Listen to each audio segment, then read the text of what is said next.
Ever since I could remember, siempre soñé con ir a la República Dominicana, ir a visitar la patria de la que mis padres siempre me hablaron, pero nunca pude visitar, la tierra donde mis padres nacieron y se criaron, la tierra que tuvieron que dejar atrás, la tierra de la que viene mi acento aunque yo no haya nacido en ella. En el año 2005, no one thought that would be the last time we'd be there. La última vez que estaríamos en la casa de mi abuela. La última vez que vería a mis primos. La última vez que vería a mis tías Cintia y Orfa y a mis tíos Ernesto, Cristian y Juan Alberto. La casa donde pasamos tanto tiempo juntos. La casa que años después venderían. The last time I got to breathe in the Santiago air of bad gasoline from my uncle's motorcycle. That smell that brought me right back to being 4 years old on his motorcycle, driving through the streets of Santiago. March 10th, 2021. No one thought that would be the last time we see my father. The last time we would touch his gray hair that he had all our lives. The last time we held his hand and told him, Te amo, papi. La última vez que le dijéramos, Sion Papi. And yet, it was. He wouldn't be there to see any of his 4 daughters get married, or see my sisters and I graduate. And like me, his grandkids wouldn't know their grandfather either, because he passed before they were born. Mi papá era un hombre muy chistoso y muy inteligente. Una vez, cuando era niña, le pregunté cómo crecían los mangos. Y no solo me dio la respuesta, sino que también me explicó la historia entera de las frutas. Lo escuché y luego me reí y le dije, pero papi, yo solo te pregunté cómo crecían los mangos. Y él me respondió, sí, pero es bueno saber de todas las cosas. Papi siempre tenía algo que enseñarnos. Mi papá nunca nos dijo qué hacer con sus cenizas, pero sabíamos que su único deseo was to be cremated. I don't think any one of us thought about where we would bury him. It wasn't a question for us whether to bury him in the US or DR. It felt like a given that he had to be buried in DR. I'm not sure if it was because we always heard about his more happier days, more so in DR than in the US, or the fact that we wanted to bury his ashes in the familial burial site so he could rest next to his parents, or because even though he willingly chose to immigrate to the US, perhaps there was some part deep down in him where he regretted leaving, that wished he could go back to the days before he left, the days before he was sick and in and out of the hospital every month, the days when he and his siblings got along and the family was close. Maybe it was because we felt his miserableness in his later years, a miserableness that most likely dealt with his childhood trauma of being the only one of his siblings to go to a non-boarding school and not hearing from his parents for long periods of time, and going back home for break only to find out his family moved and no one had told him. Forever traumatizing this young boy of not feeling like he deserved love in all its truest forms. That trauma that, however much we tried, we could never heal him from. Maybe it was all of it. But in the end, we just wanted him to rest in peace en su tierra, en la patria that he adored so much. El día por fin llegó. Viajaríamos a la República Dominicana, el momento con el que tanto había soñado. Por fin estaría allá. Siempre me había preguntado cómo se sentiría viajar al país de mis padres. That finally we'd go as a family, like I always dreamed, but instead with our dad in our hands and hearts. I cried the moment we took off, and even more when we landed. My 3 sisters, my mom, my aunt, and my dog Bandit and I all crammed into 2 cars with all our heavy luggage. And even through the night's darkness, seeing only what the headlights of the car shined on, I rolled the window down and breathed in and out. ¿Qué pensaría mi papá de esto? De sus 4 hijas en su tierra natal, en su tierra de la que tanto hablaba. ¿Estaría orgulloso que estuviéramos ahí sin él? We arrived at Vista Linda, the neighborhood where my grandma's house stood, now with new owners. Where up the block was my aunt's house, who passed when I was 7. The neighborhood where 4-year-old Anne spent all her time running around, yendo al colmado para comprar dulces. A colmado that stood in my parents' house, that they bought to be their retirement home. A colmado that would later move directly across the street. La casa de Vista Linda, la que mi papá no pudo disfrutar, pero que ahora nosotras sí. ¿Qué pensaría papi? Our first day there was one to remember forever. We hugged each other and saw how much we had changed since we last saw each other.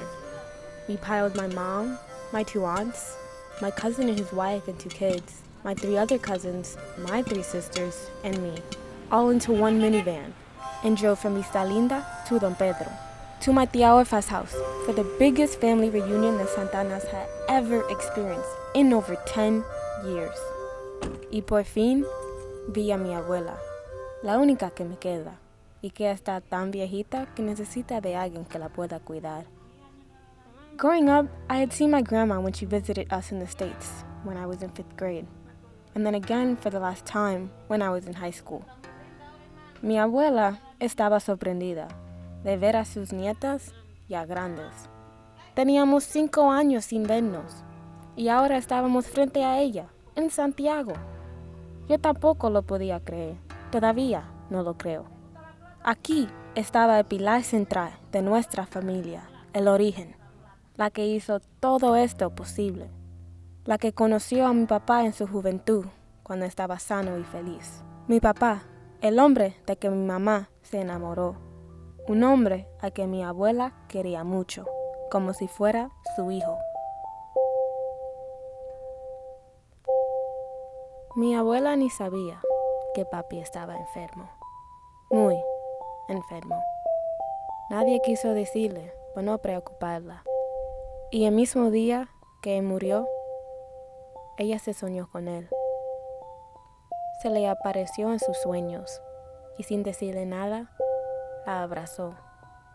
Y con eso, ella supo, sin nadie tener que decirle nada.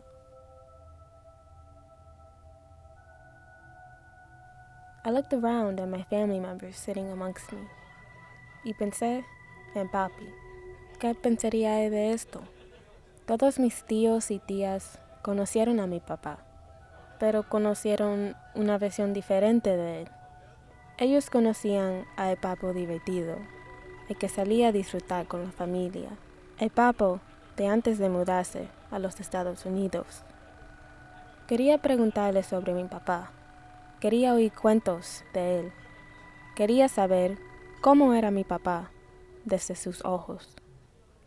Quizás no me sentía cómoda hablando español, o quizás simplemente no quería llorar frente a ellos, pero no les pregunté.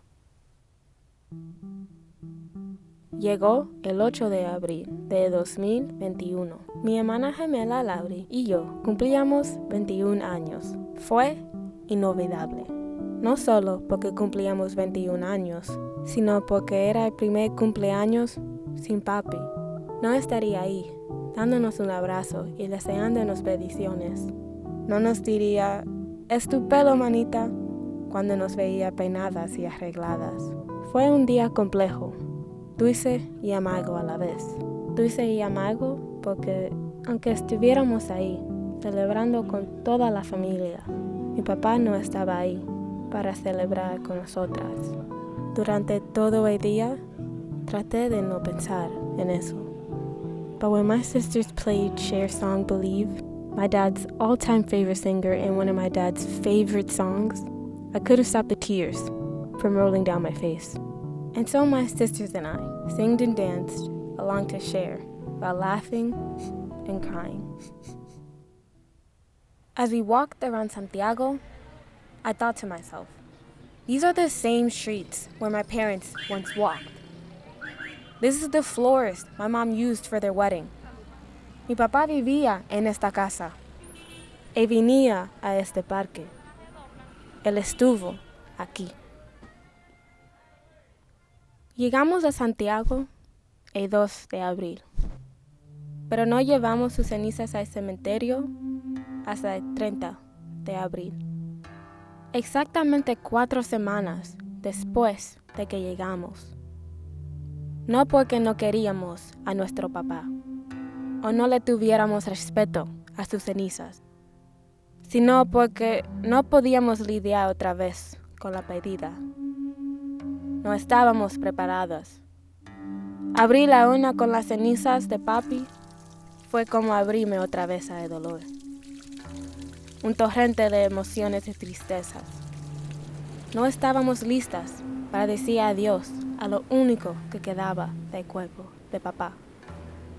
Enterrar sus cenizas era aceptar que hubiera muerto, que ya no estaba aquí con nosotras, que no iba a regresar y amarnos, que ya no pudiéramos decirle Sion Papi. Incluso ahí, parada frente al nicho, mientras enterrábamos las cenizas de papá, no lo podía creer. Y todavía hoy, no lo creo. El cementerio, donde está el nicho de la familia, donde mis abuelos paternos están enterrados, y ahora donde también está enterrado mi papá, a 1,5 cuadras de la casa en la calle España, my dad's family home. La casa España, como la llamábamos nosotras. Esa fue la casa donde mi papá y su familia vivían antes de mudarse a los Estados Unidos. Nos sentamos en el parque frente a la casa España y ahí me puse a pensar, ¿cómo se vería la calle cuando mi papá vivía aquí? Quizá mi papá iba a comprar hielo o cigarrillos en ese colmado. Y si le pregunto al dueño por él, ¿lo recordará? La última vez que mi papá estuvo aquí fue en los años 90. Pero 30 años después, seguro que todo había cambiado. ¿O no? ¿Quién sabe? Igual no pregunté. Once my dad moved to the U.S., he never went back to DR. He went back once, for my older sister Gypsy, for his birthday. And that was it. Su razón era que tenía claustrofobia. Por su claustrofobia, papá nunca pudo viajar con nosotras. Por su claustrofobia, no pudo ir a la graduación de Gypsy de la universidad, porque quedaba a 4 horas de distancia y no aguantaba tanto tiempo encerrado en el carro. Even though it was never discussed, I know him not being able to go to her college graduation hurt both of them. She did the unthinkable. She learned the language, studied hard, and fulfilled their dreams of their kids having a better life than they did. His only daughter, that was an immigrant like him, and knew the experience of being in a brand new country and learning the language for the first time, just like him. She was his firstborn, his first daughter, his first testament that he made the right decision to move to the United States. Because although my mom and him weren't able to graduate college, his daughter could and did. And then I began to realize that he'll never have the chance to physically see any of his daughters graduate college. But I know he'll be there in spirit, watching me from above. I felt him watching me from above that night in Samana. That day, I had spent the entire day swimming in the pool, from sunup to sundown. And as the night creeped in, I floated in the water, paddling back and forth, from one end of the pool to the other. I stared at the night sky, stared at all the stars gleaming upon us, a sight a girl from New York City rarely ever sees. And I began to fixate on this one star. And it was almost like that star was my dad, looking down on me. And I don't know if it was all the cans of Presidente that I had earlier, or the fact that, for the first time since we got here, I stopped and listened to my thoughts and analyzed my feelings. I stopped floating and paddling back and forth and stood at the edge of the pool and just stared at that star. I felt my dad's presence in that one star. I could almost hear his voice calling out to me, Anita, Anita. And that's when it hit me, like a ton of bricks, that my dad wasn't coming back. He wasn't going to call me up and call me the nickname he had called me by my whole life, Anita. I stood in the pool and started sobbing, straight sobbing, and I couldn't stop and I wouldn't. Because for the first time on this trip, I didn't care about holding back my tears so I wouldn't make anyone uncomfortable. I didn't listen to anyone's suggestion of stop crying because that somehow helps. They all meant well, but for the first time, I stopped caring. I needed to cry it out, and so I did. Lori, my twin sister, came to check up on me. And then we both started to cry into each other's arms as we hugged each other, sobbing uncontrollably, attempting to comfort the other. A cry we both needed. Throughout this trip, I asked myself, where's my dad's presence in Santiago? What did he know? What was he like? How was his life? Would he be proud of the decisions that were made for his funeral and burial? Is he with his parents now? Is he happier now? Is he finally at peace? I still have to ask more questions to really find out who my dad was before he moved to the U.S. But I believe I've answered some of my questions. I feel like I'm looking for this big revelation of how much he changed once he moved to the U.S. But perhaps it wasn't that different. So maybe DR Papi wasn't so different from US Papi. He was and always was the same funny man who played jokes. And that even though he had a hard time showing it, the man who loved his family, especially his daughters. And that was something that never changed.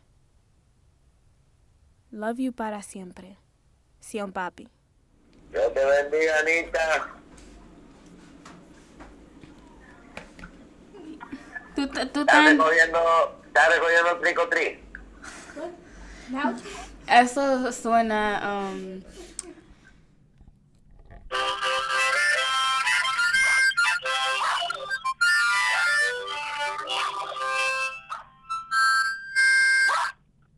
Why is he barking? ¿Por qué Bandy está ladrando? Porque no le gusta que suene eso. Oh my God. ¿Se grabó la vaina de Bandy? Ajá. Ah, bueno, pues Bandy no le gusta eso. Déjame ver si la otra vez.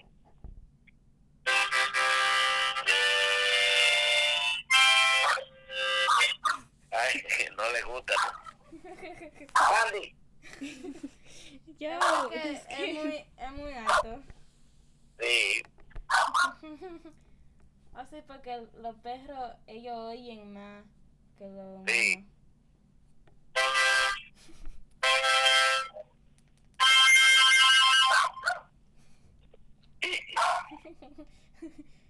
Switching him now. No le gusta, ¿no? Bueno, pues déjala así con el